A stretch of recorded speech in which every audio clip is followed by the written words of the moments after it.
Get ready to hear the truth about America on a show that's not immune to the facts with your host, Dan Bongino. So some of you may have caught the fireworks up on Capitol Hill yesterday, my first time testifying up on Capitol Hill in front of Congress. It was an interesting experience. That may be understatement of the year. I'll go into that, got a lot more, including the media's new fascination with self-censorship of themselves, which is really incredible. Just when you think you've reached peak stupid, you haven't. Ladies and gentlemen, today's show brought to you by ExpressVPN. Your online data, that's your business. Get a VPN today. Go to expressvpn.com/Bongino. Welcome to the Dan Bongino Show. Producer Joe, how are you today? Fine, sir.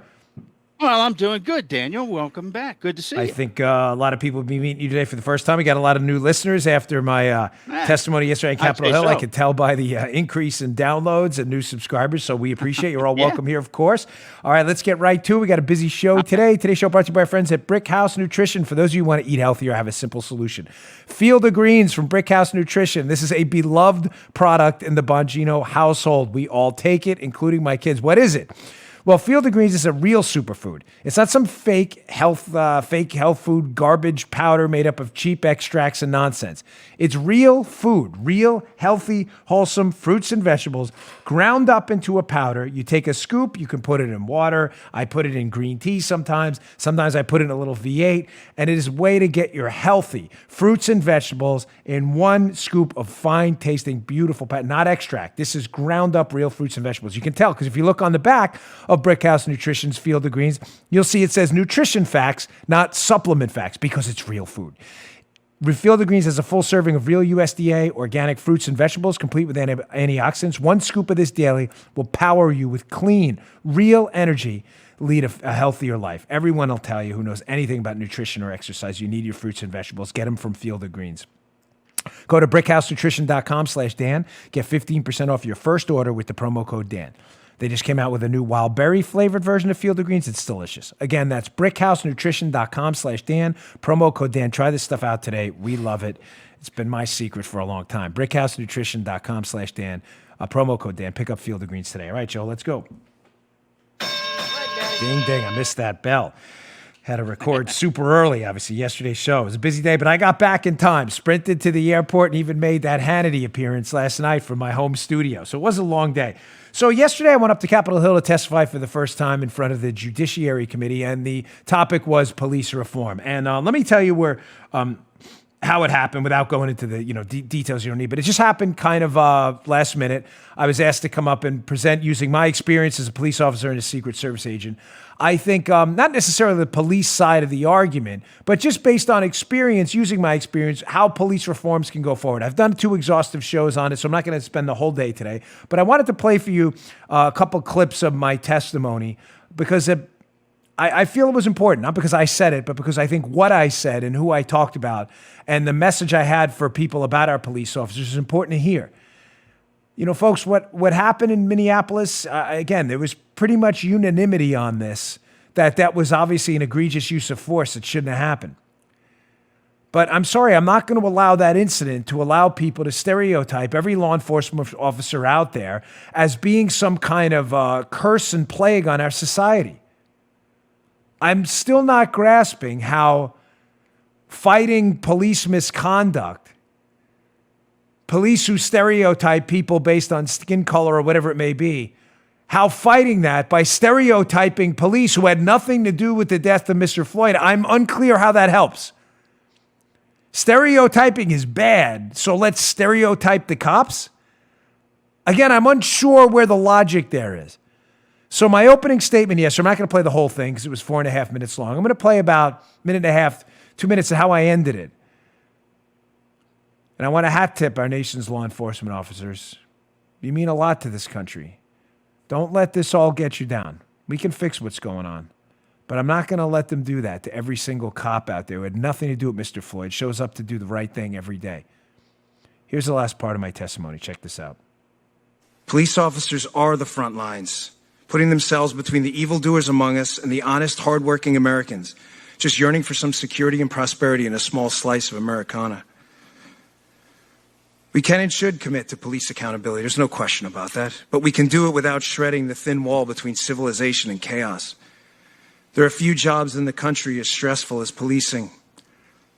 I receive an email or a text a few times a year notifying me about the death or injury of a police officer I knew, worked with, or knew someone I worked with. Imagine if that was happening at your job. Think about that just for a minute. God forbid you found out a coworker of yours was killed or injured in the line of duty in the course of doing their job. You didn't just get the text. You got this text a couple times a year. That's policing. That's what they do. They risk their own lives for yours. I'll say in closing, I spoke at an event for police officers years ago, and a spouse of one of these heroes said this. She said, the most wonderful sound in the world for the spouse of a police officer is the sound of Velcro at night. Maybe saying, why Velcro? Because it's how a police officer's body armor is secured to their bodies. And when that body armor comes off and that sound echoes in their ears, the families of these heroes know that they're finally home safely. I ask you, please, with the greatest of respect and humility, please stop this defund the police abomination before someone gets hurt. Thank you for your time.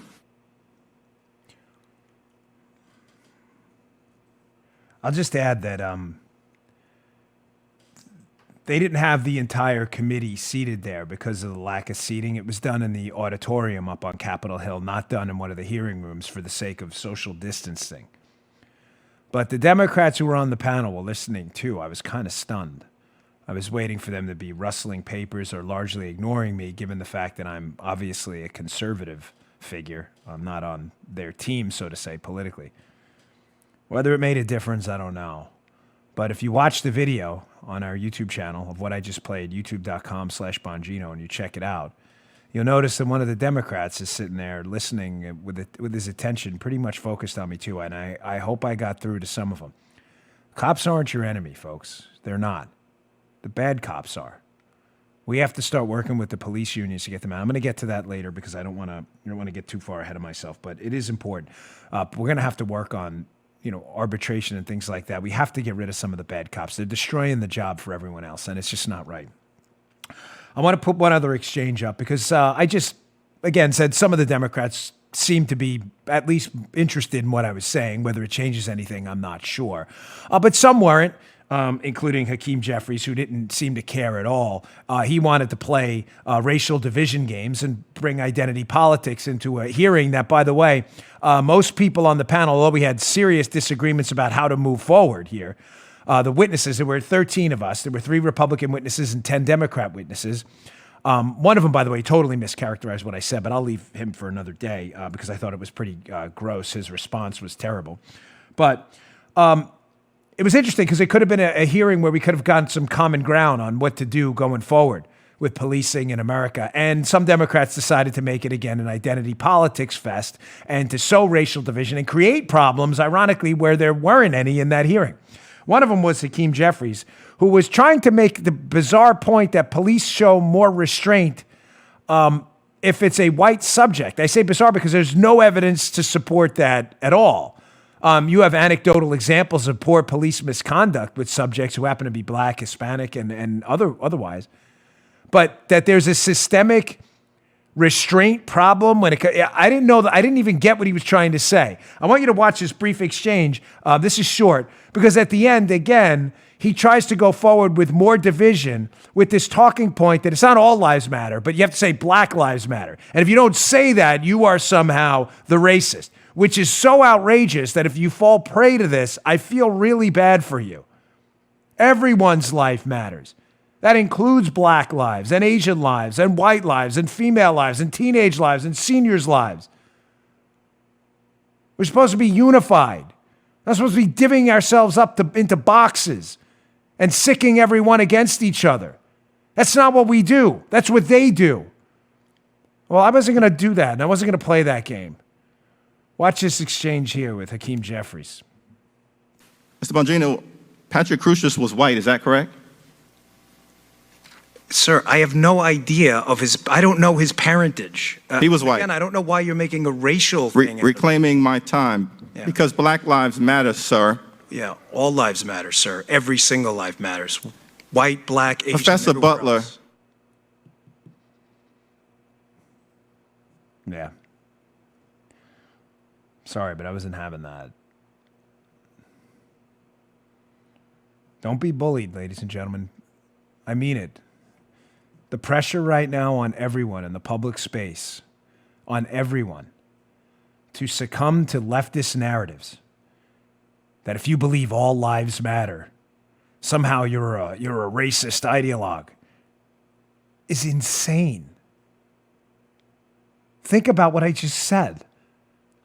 That if the statement all lives matter, they do matter. That if you say that and you don't insist that no black lives matter, of course black lives matter. They're all lives. Not sure if you have trouble with the English language or understanding what all means. I'm not going to allow you to segregate us into boxes for your own political advantage and your ideological pursuits of division. I was not there with a partisan agenda. I am a partisan. I'm a conservative. That's not a secret. So is this show. That wasn't my purpose up there yesterday. I did not, contrary to what liberals may tell you, I did not go up there looking for a fight, and I thought that was evident by my opening statement. There's a lot of things I could have said that I didn't. Even when I brought up criticism of social policies, when I was discussing it with, Ken Buck from Colorado, a pretty good representative out there. Ken Buck had asked me about social problems that lead to crime. I was very careful to state that there are Republican places in the United States, in the Appalachian region and elsewhere, where governments failed their citizens as well. That crime is not just a policing problem. Crime is a family and cultural problem too. It's clearly evident that the explosive growth of children without fathers in the home have a high probability, unfortunately, of being involved in criminal activity later. That's a statistic. Whether you agree with it or not is irrelevant. That's an actual statistic. People don't want to talk about that. I avoided the partisan. They didn't. They wanted to make it, again, focus group tested narratives that if you don't say what I tell you you're going to say, then we're going to call you a racist. You do whatever you need to do. But I'm not going to allow you to bait me into traps and be pressured by anyone. Not on this show. And I sincerely don't care about the ramifications. Speak the truth. Always. All lives do matter. Black lives, white lives, everyone's life matters in this country. That's what a constitutional republic is. We don't have separate sets of rules based on the melanin component of your skin. Thank God for that. And I am not using the Lord's name in vain. Thank God for that. Because he's the one that's granted you with those inalienable rights. He's the one. God doesn't segregate on your skin color, and neither should we. It is a divisive statement to segregate people by their race and insist their lives matter while leaving out everyone else. That's not what we do here.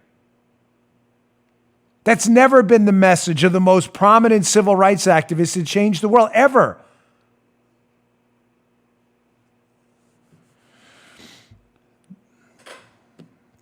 Now, having said that, there were some substantive things, because I didn't go there again with the idea that we were going to get in a partisan back and forth. They wanted to play games. He wanted to tango with me. That's fine. And I'm not going to let you do that. But there were some things we should consider. And I'm speaking largely to our police officer friends out there, because I have your back and I always will. But we have to be honest with ourselves. I said this morning on Fox and Friends, and I meant it. I'll always have your back. I had it yesterday, I have it today, and I'll have it tomorrow. Because I know the overwhelming majority of you all, men and women out there, are really good, strong, and decent people, there for the right reasons. I know that. You know that too. But you and I both know we've got some bad seeds in there. They're ruining it for everyone. They're ruining it for the community. They're ruining it for us. They're putting us in untenable situations, and sometimes worse. Sometimes leading to the death of people, as we saw in Minneapolis. No one looked at that. Nobody. Listen, ladies and gentlemen, I'm not going to get into Mr. Floyd's background or anything else. I'm not. You may say, Dan, that's not fair for telling the whole story. It's for telling the legal story. It is fair. We need to know the whole story. For that specific use of force incident, I can't emphasize enough, when the handcuffs are on and the resistance as we know it is over. That's important. You can have handcuffs and still fight. You can bite someone. But that was not what was happening. That is what I have been commenting on. That doesn't change anything. I'm very sorry. We all have to acknowledge that. If you have an alternate opinion on that, that's fine. That's not mine. There is nothing productive about that exchange. Nothing. And we have to be willing to acknowledge, too, that the bad seeds among us are destroying the professional ethos we live by. I am not a fan of disbanding police unions. I made that argument the other day on my show. They do a lot of good things. They do some bad things too, but I'm not a fan of disbanding police unions. I am a fan, however, and am going to be an advocate that we do have to do something about incorporating unions into a policy where we can get rid of people who are really bad cops. We have to. It's not helping any of us. There's no defending some of these people anymore. You all know, I've been there with you. You know we've got that guy. Everyone does. In a precinct, the sheriff's office or whatever, that nobody wants to work with. Nobody wants to ride with them. Nobody wants to be on a foot post with them. They just don't because they know something's going to break bad. We all know. We have got to do our best. It's not your fault, though, that that person's a bad person. It's your fault if you allow it to happen, though, anymore. We've got to stop this. Now, there were some terrible proposals, too. One of them, you can see in this Daily Caller article, which thankfully President Trump has come out against, is this getting rid of qualified immunity. Daily Caller, reducing qualified immunity is a non-starter for Trump on police reform. Good. Now, again, given my libertarian tendencies on a lot of issues, the drug war and elsewhere, and the death penalty and otherwise, some of you may be surprised. You may say, Dan, what do you mean? Qualified immunity is terrible. Matter of fact, I got into debate with a very nice gentleman, I'll leave his name out of it, yesterday up on Capitol Hill about this. Happens to be a Republican. He does not support qualified immunity either. What does that mean? Without going into a long, overly legalese definition, it basically means if a police officer, in the course of his duties, if he's doing something in the course of his official police duties, he can't personally be sued. Now, to be clear, that does not include criminal activity or in many cases, absolutely gross, reckless negligence. Officer Chauvin in Minneapolis can absolutely be sued. If you outright murder someone in the line of duty or commit a crime, stealing, you can be sued. You can and will be held liable. Well, you may say, and I'll give you the argument that the other gentleman made. And he was a very nice guy. I'm leave his name out of it because he didn't give me permission to share it, so it doesn't, but the argument I hear from a couple people, and I've heard already on email this morning. Well, Dan, if you're going to claim you're some kind of advocate for liberty and libertarians, well, everybody should be treated the same. Why should police officers, why should they be immune from certain lawsuits in the course of their duties? Folks, we don't treat everybody the same. Everybody has the same constitutional rights, but we don't treat everybody the same when it comes to lawsuits. That's just not true. If you think police officers should be able to be sued any day, all the time for anything they do, then I'm certain members of Congress would be willing to give up their immunity too. Right, Joe? Fair enough. They have immunity too.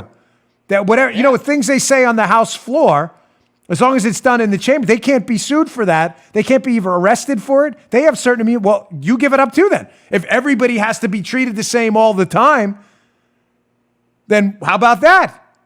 You may say if you're a strong libertarian, you're a doctrinarian, you may say, okay, like get rid of that too. So now you're going to have congressional representatives afraid to debate because they're afraid of being sued. All right, well, you're principled.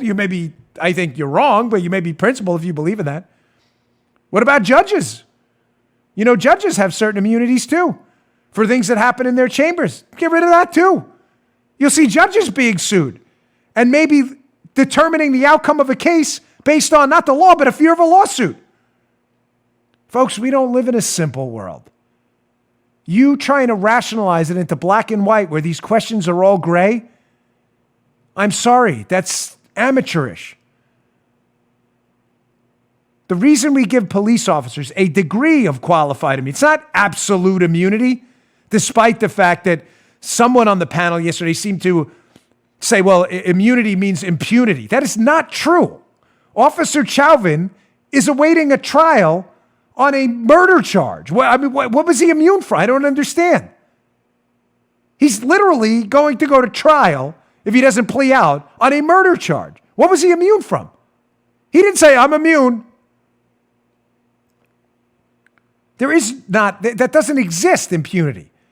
The reason I disagree with pulling their qualified immunity from law enforcement is because I've lived in the real world.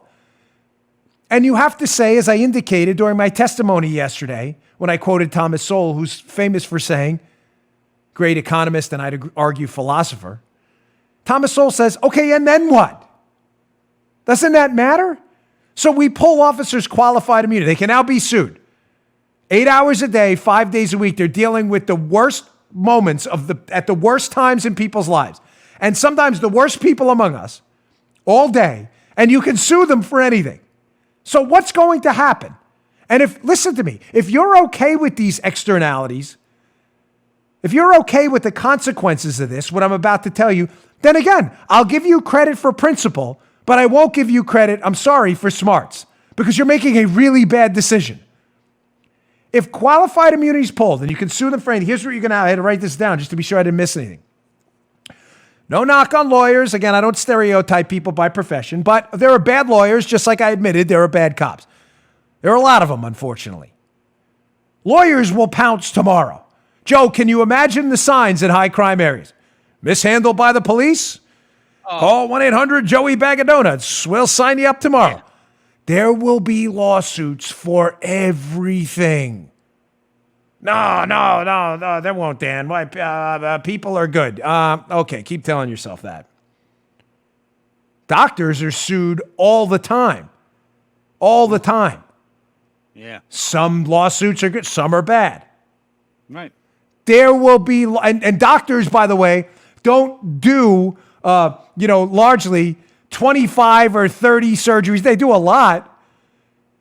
Cops are dealing with sometimes 25, 30 radio runs a shift at the worst moments in people's lives. No one walks into a doctor in a bad mood because their kid is missing and says, you know what, doc, my kid's, I need surgery. They're generally there because they have some kind of relationship with it. That's not the case with policing. Lawyers will pounce. This is a terrible idea. Secondly, you will have no recruits. Your recruiting will go. Can you imagine applying for a job that pays upon starting $30,000 to $40,000 a year, below our national median average in a lot of areas? You're not making a lot of money. You're certainly not in it for the cash cow. Look at that, 30 grand a year. We hit it. We struck it rich, man. Look at that. By the time you're done with taxes, you can probably qualify for food stamps in certain areas. I'm not kidding. I knew cops that had that.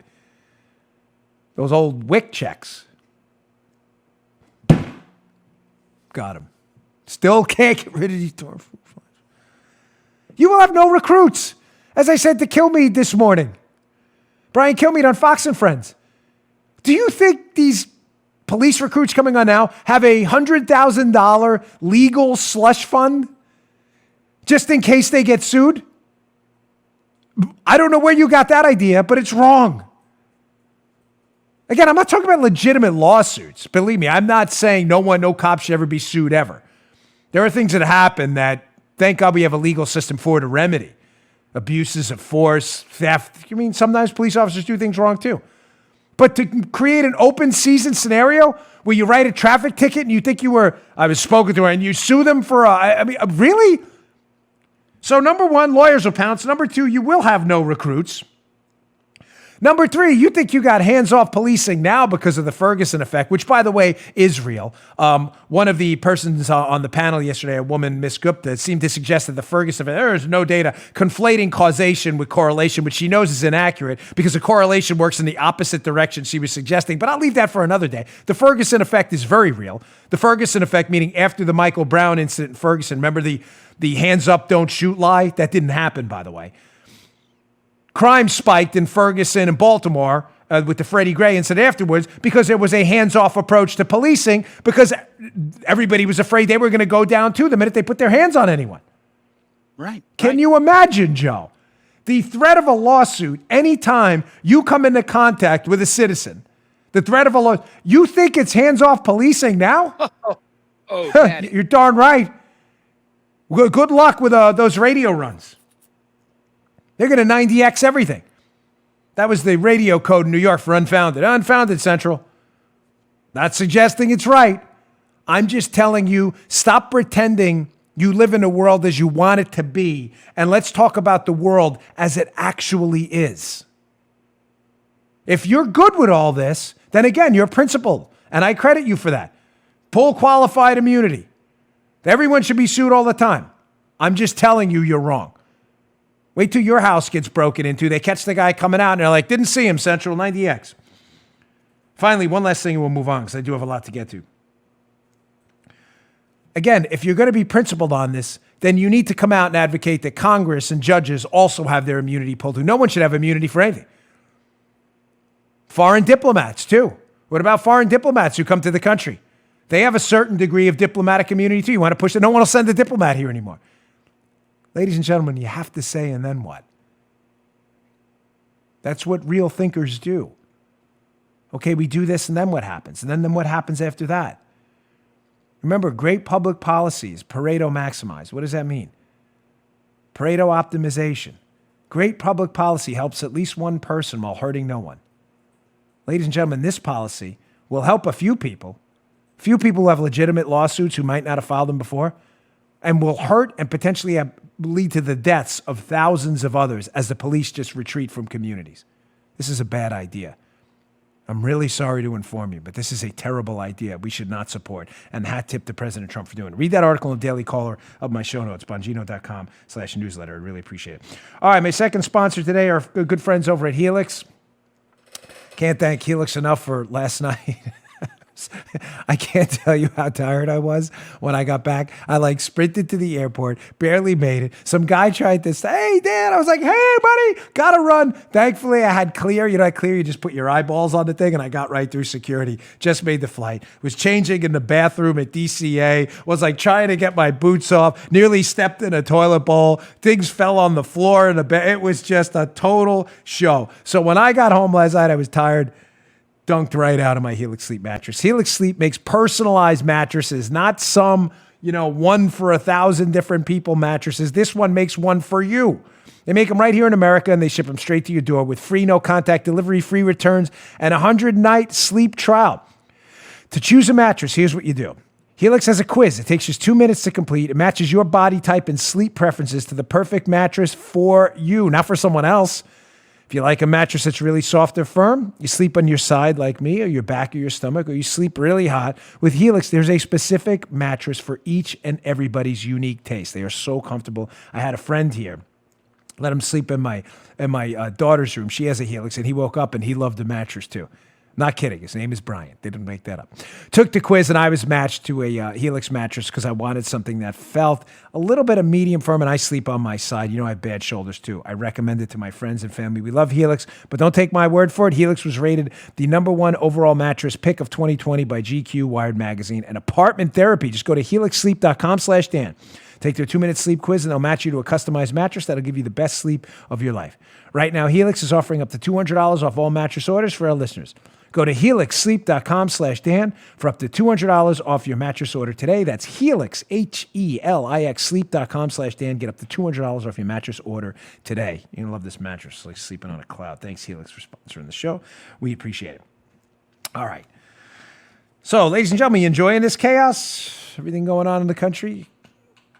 Obviously, a question I'm asking that I already know the answer to. How do you feel about this going on right now?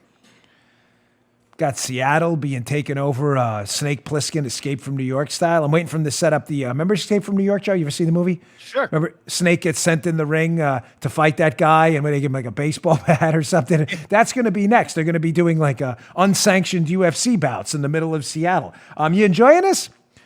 How's it feel? Your businesses being burned down, looted, being boarded up. By the way, I went to D.C., obviously, to testify in Capitol Hill. I stayed at Trump International and walked outside. You're not even allowed down the block unless you can give your name and show a reservation. And outside of the hotel, right near the White House, in one of the wealthier areas of D.C., there are boards everywhere.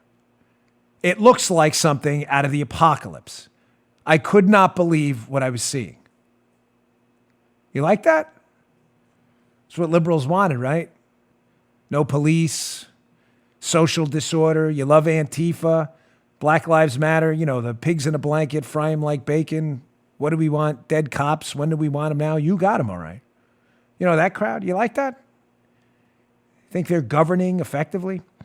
Let's see what's happening right now. I'm going to show a quick video. I'll talk over it for you audio listeners. So it's a quick video of what's going on right now in Seattle, where some radical leftists have decided they were going to take over a 7 square block, I believe, area of the city surrounding an abandoned police precinct. And here's some video of them dragging a fence to build a wall around there. Build a wall?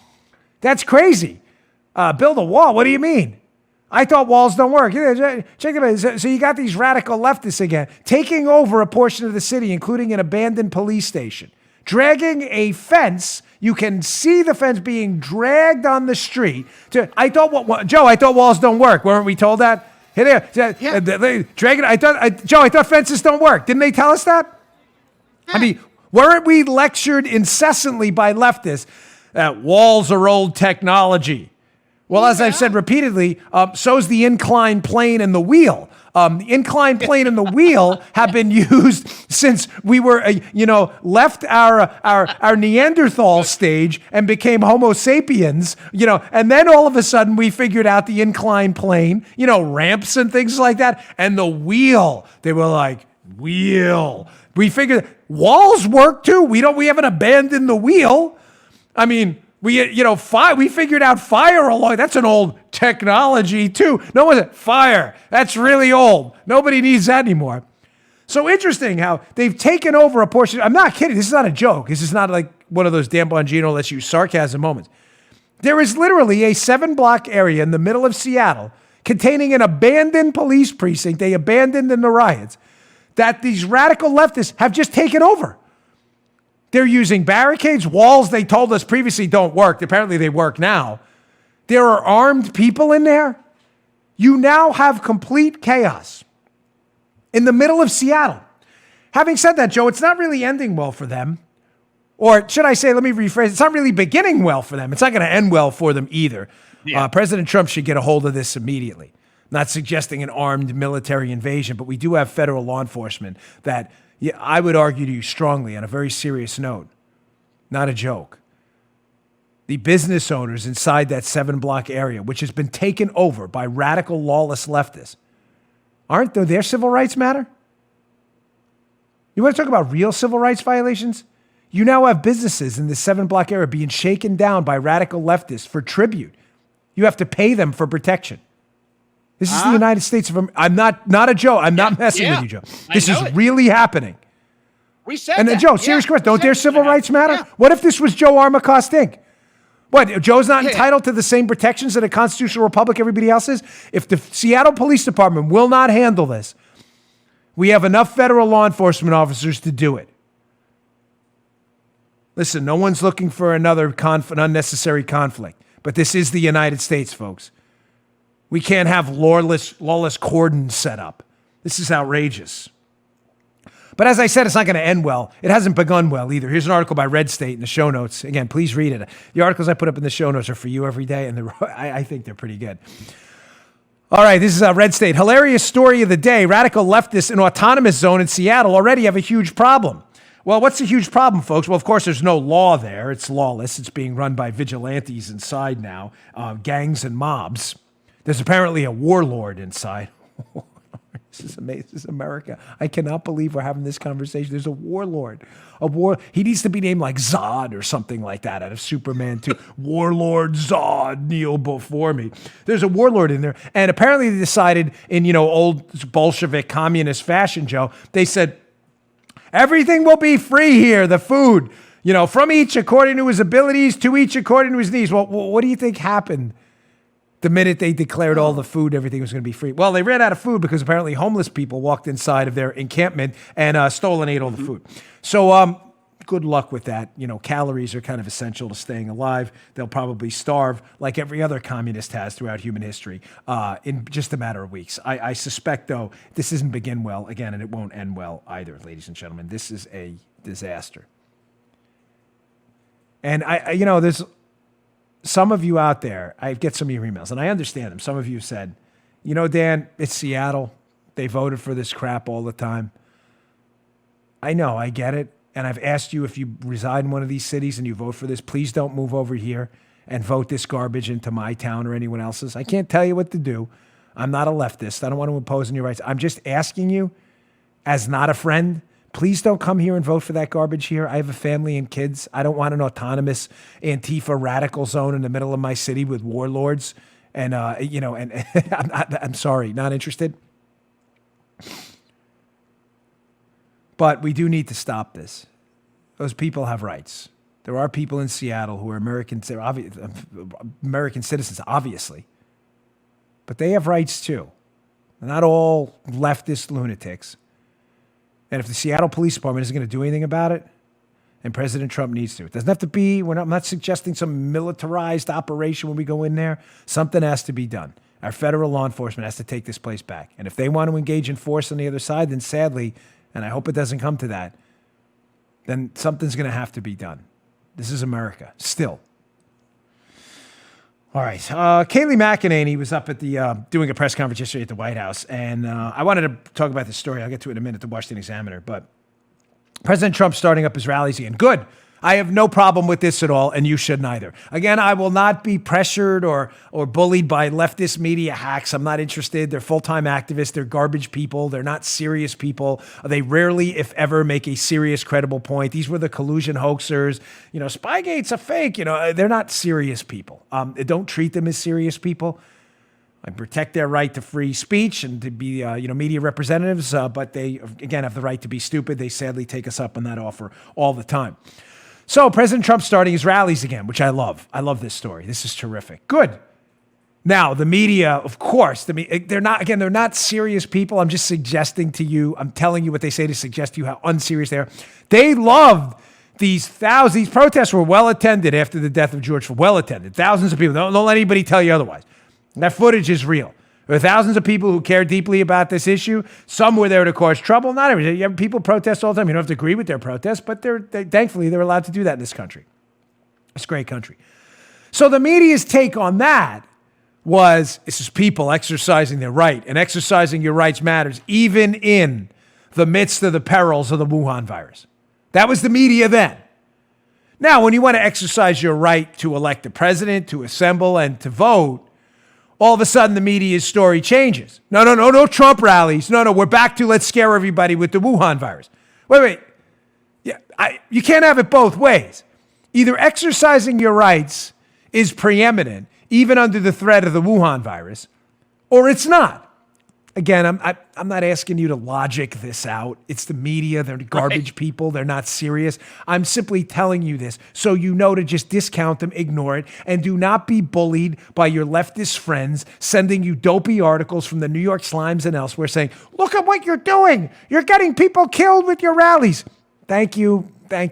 Hard pass. You said the exact opposite just a week ago when thousands of people were together, potentially spreading the exact same virus, by the way, in protest you supported. So I'm going to take a hard pass on your nonsense. Apparently, so was Kayleigh McEnany. Hat tip Breitbart for this cut. This was her answering that question yesterday by a hack activist reporter who, again, probably weeks ago was speaking out in support of these protests, who now seems to have a big beef with Trump rallies and the voting process. We're going to allow people to vote? Oh, my gosh, that's subordinate to protesting against the police. Check this out. Another great answer by Kayleigh McEnany. The president seems pretty unconcerned so far about November and the COVID situation, whether people are going to be afraid to go to the polls or whether there's going to be a lot of delays because of the COVID. He recently said it's a long way off, I think meaning that the pandemic would have died down by then, essentially. But given that it hasn't actually gone away, people are obviously still dying every day and there are some spikes, and it's not that far away, 5 months. Are any measures being taken at all to guarantee that this election is going to go smoothly and everyone who wants to vote can vote? Yeah, well, I've not seen much criticism of the protest and socially distance and mitigation efforts. I think there's a way to safely vote if you can safely protest, and that's what the president would like to see. There's a way to safely vote. There's a way to safely go to church, and you're asking a hypothetical about something 5 months from now at a time, ironically, when the media hasn't expressed much outrage about a lack of mitigation efforts taken by some of the protesters.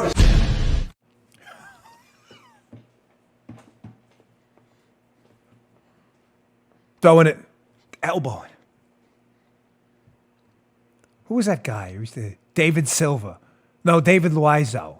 Was that the guy, the UFC guy with the elbow? I'm asking Joe as if you know. I think I don't know. I think they call them the crows. Elbows everywhere. Good for you. Don't fall into this media stuff. These people are not serious. They had nothing to say about all these protests they felt advanced their political agenda. Nothing. Don't worry about the Wuhan virus anymore. Protest away. But voting? No way. Everything's got to be done by mail. You mean the mail system the New York Times wrote an article about years ago that had rampant fraud at twice the rate of in-person voting? Yeah, that system. Yeah. We can't have any of that. No in-person voting. We want the fraud system instead. Garbage people. Ignore them. Here's the Washington Examiner article, too, because this is going to happen with the Trump rallies. To the Trump team, I'm begging you, just ignore them. Ignore the media. Washington Examiner, not the Washington Examiner, they're pretty decent, but back on. Trump to restart 2020 rallies Friday in Oklahoma. GOP convention to move from North Carolina by the great Paul Bedard, Washington Examiner. Great. Terrific. Story again will be in the show notes. Please read it. Ignore it. Not the rallies. Ignore the media. I'm already telling you what they're going to say. Trump rallies, spread the virus. There will be all kinds of correlations, pseudo-scientific studies. Go there. If you want to wear a mask, wear a mask. If you don't want to wear a mask, don't wear a mask. Wash your hands. Bring some alcohol gel. Do it in an open-air arena. It's fine. Stop listening to these lunatics. Just ignore them. If you're very concerned about your health, don't go. I'm dead serious. I'm not being funny, silly, or trite about it. Don't go. I'm not kidding. If you are in one of those high-risk groups, then don't go. If you're not and you want to go and you can safely go right ahead. Do not listen or be bullied by these media lunatics. They don't care. This was never about health. It is only about politics. You can't vote. No, you can't vote in person, but we'd rally and cram into these protests and breathe all over each other. They're not serious, folks. These are unserious people. All right. This media self-censorship story I want to get to, too, because it matters. I got really a ton of stuff. I'm almost a little overloaded. All right, let me get to my final sponsor today so I can get through this.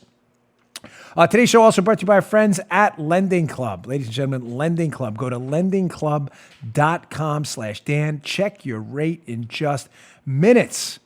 Lending Club. If you're carrying revolving debt, that means you're not paying off your credit card every month, and you could be paying thousands of interest every year that you don't have to. Stop wasting money. With Lending Club, you can consolidate your debt or pay off your credit cards with one fixed monthly payment. Since 2007, Lending Club has helped millions of people regain control of their finances with affordable fixed-rate personal loans. There are no trips to a bank, no high-interest credit cards. Just go to lendingclub.com. Tell them about yourself and how much you want to borrow. Pick the terms that are right for you, and if you're approved, your loan is automatically deposited into your bank account in as little as a few days.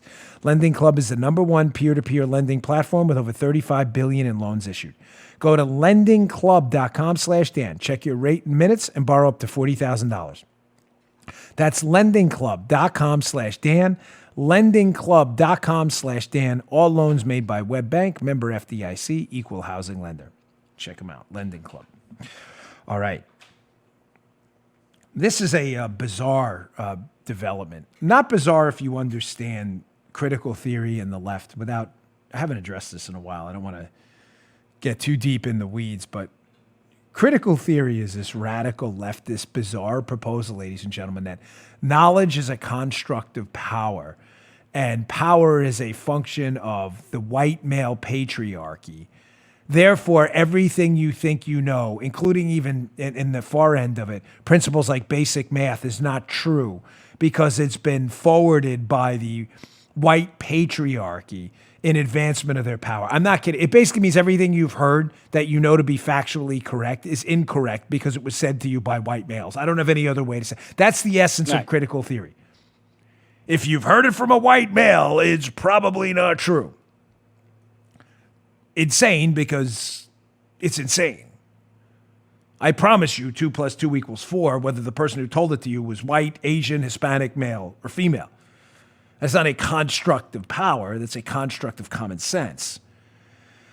But ladies and gentlemen, the media is now engaged in an unbelievable turn of events here, where the leftist activist media is actually engaged in censoring themselves. Now, we know they hate us, And they are all in on censoring and attacking the show, me personally, my family, everyone. That's what they do, the leftist media. But now they're actively eating themselves alive. What have I warned you, Joe? What have I said from day one about this leftist cancel culture movement? That it is inherently, tautologically, by its own nature and founding documents and ethos, it is a cannibalistic movement that will eat itself alive.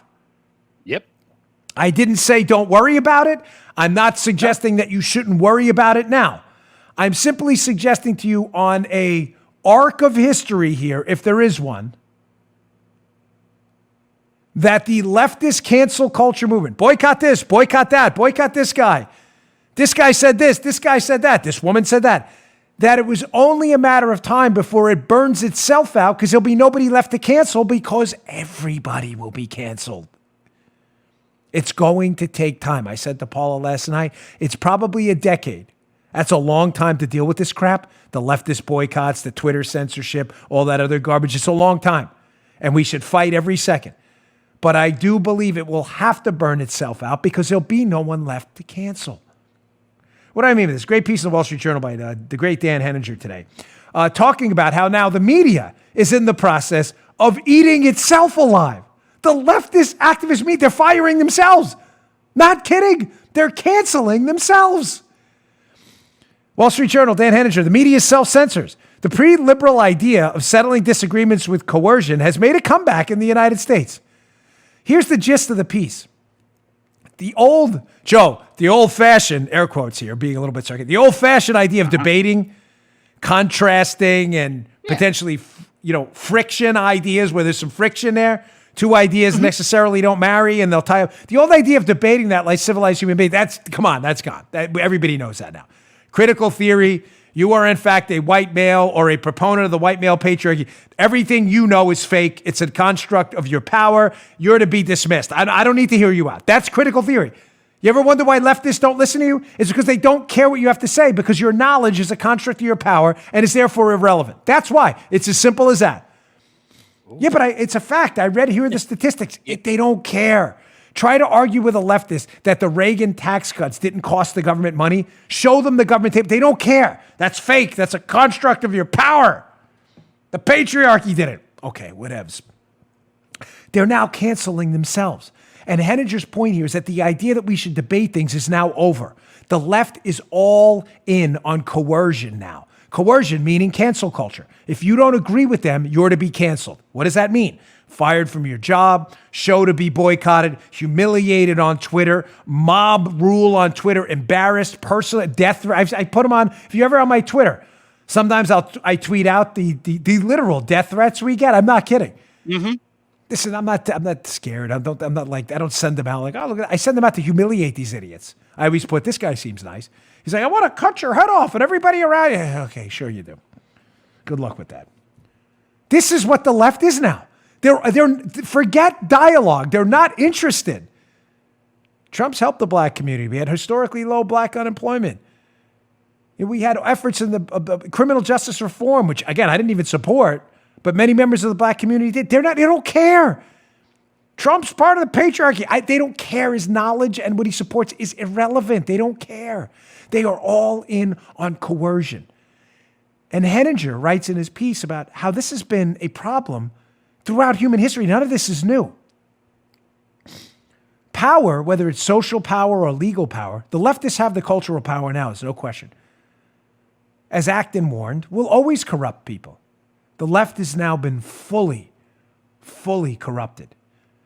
So Henninger writes in the piece about how when, of course, we got to the Stasi and all these fascists and communists, that the way media people, because man, leftist media people are being forced to step down now because they don't fully support this radical agenda.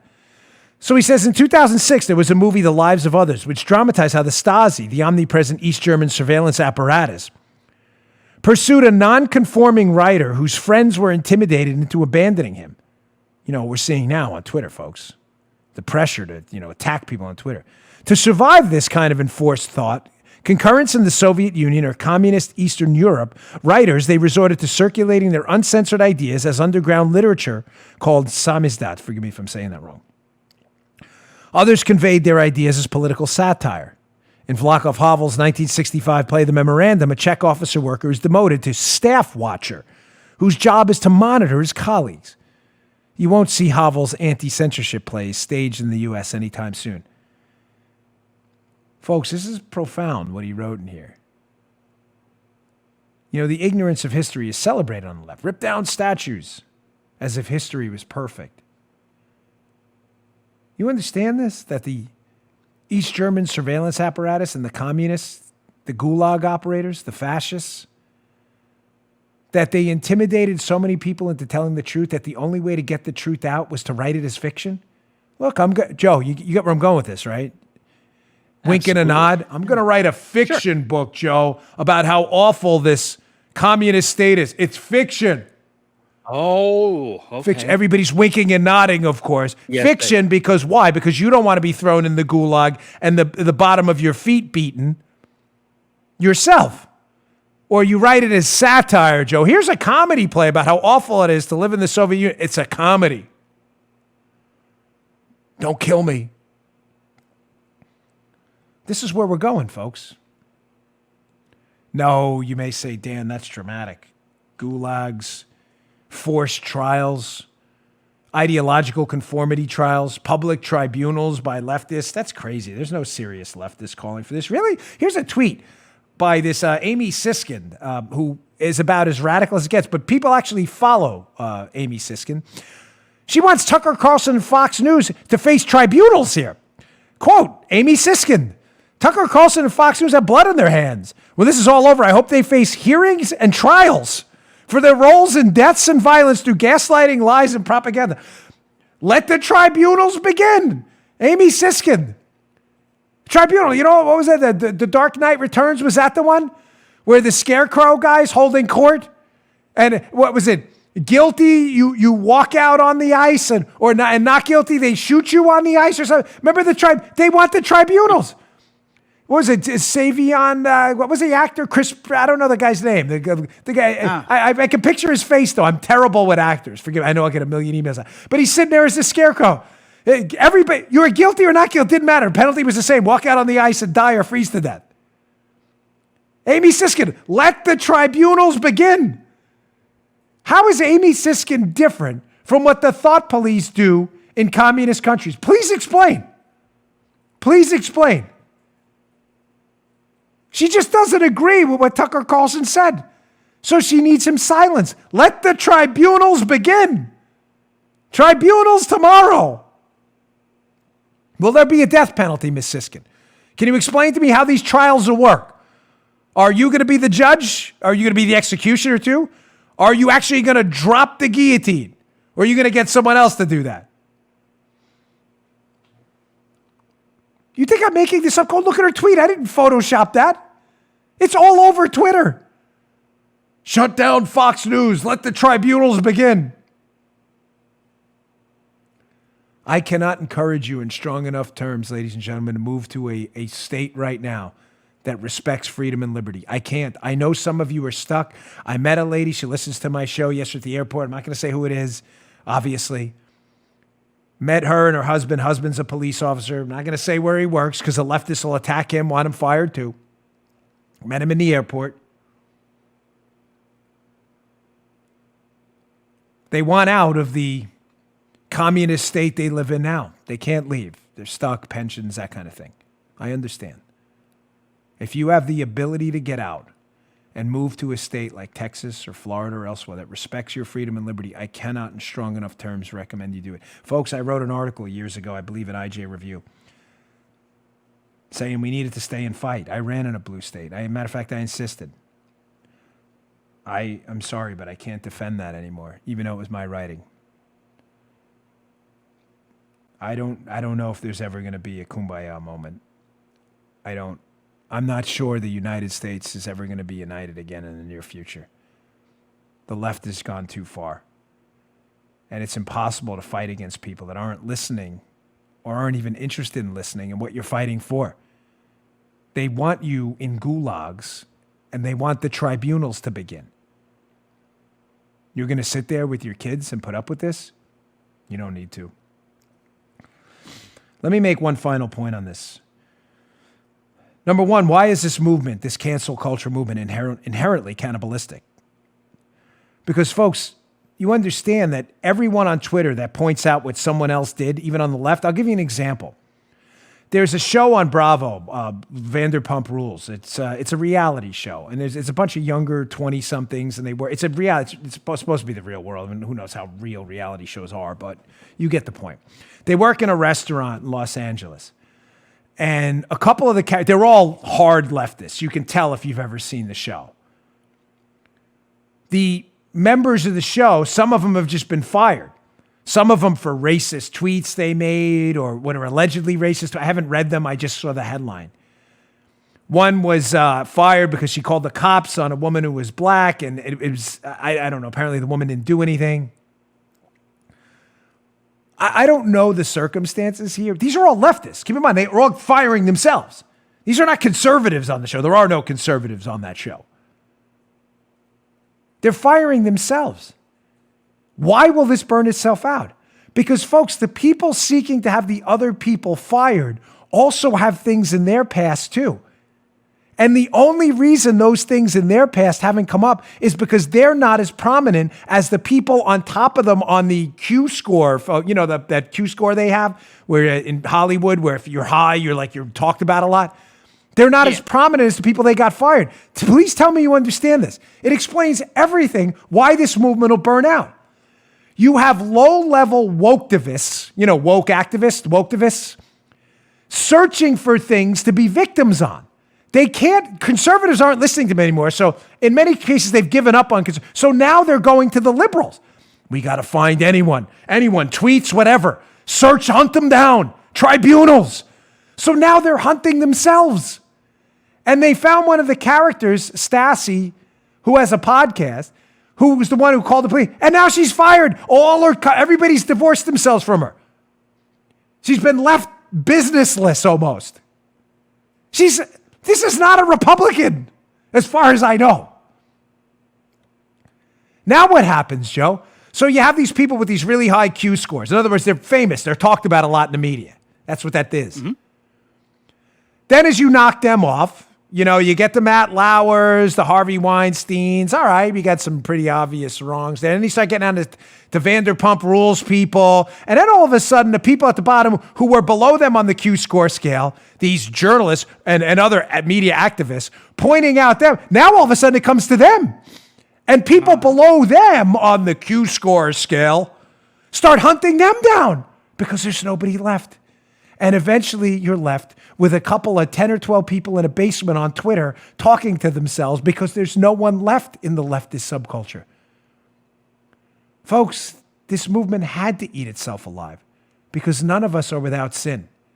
And if you're not willing to accept the premise going forward that everyone among us, leftists included, have done really dumb things in the past, have tweeted dumb things, have said dumb things, have done really dumb things, and people change and move on. If you're not willing to accept that, you are next. Cancel culture is coming for you. You have nowhere to hide. I promise we all have skeletons. Me too. Everybody. Your skeletons are next. The difference is, I don't care. You do. I don't. I will put out my show no matter what. I don't care if we don't have a single sponsor. I have alternate plans for everything. You will not stop me. Them, they care about. These leftists care. They want to be woketivists too. Now they're all being painted as the racists they really were from the beginning. They're coming for you next. Remember, folks, too, history is complex. You want to destroy history? You want to destroy statues of our founding fathers because some of them made the grave sin of owning slaves? No one's defending that. But ladies and gentlemen, history is very complex. Very complex. Great men have done really awful things. Awful men have done really great things. History is complicated. When we wipe our history out, what are we? You want to live in, as Mark Stein said last night on Tucker Carlson show, which was a great line, a hyper-present state where only what happens in the now. That's an Eckhart Tolle book, The Power of Now. You only want to live in the right now, in this second, as if how we got here doesn't matter? Well, if you believe that, then where we're going is big trouble.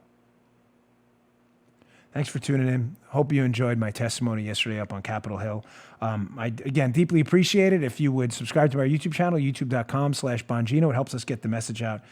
Please share the show. I'll get to some more stuff tomorrow, including the Flynn case I really wanted to get to today, but I don't want to rush through it, folks. It's an important matter. There's been some developments in the Flynn case that are just tragically hilarious, how these people are trying to defend themselves.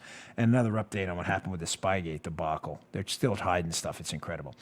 Thanks again for tuning in. I really appreciate it. I'll see you all tomorrow. You just heard The Dan Bongino Show. You can also get Dan's podcasts on iTunes or SoundCloud. And follow Dan on Twitter 24/7 @DBongino.